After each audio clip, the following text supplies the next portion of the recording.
Now for the back of the camera, you have the date back here. I don't know if some of them don't have it, but this one has it. So you have the metering button. So you have 3 metering options: evaluative for most conditions, you have partial for backlit subjects, then you have center weighted. It prioritizes the middle of the frame for focusing.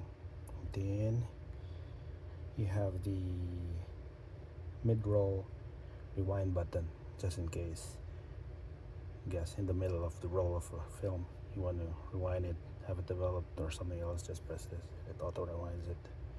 And then you have the quick control dial switch to on. So let's say you're in aperture priority,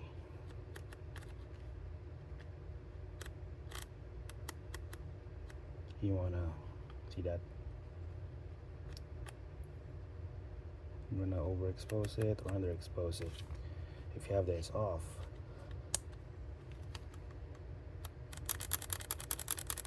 can't do anything. So if you want to use that, that's what it's for.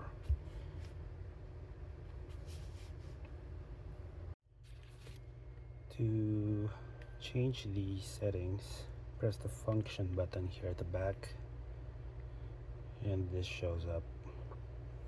So if you want to override the ISO setting, do that here, press it again. That's for red eye, on off, beep, on off,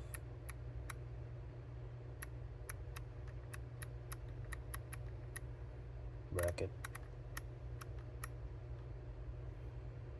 flash, exposure sync. I'm gonna do that, then another one there. That's for bracketing.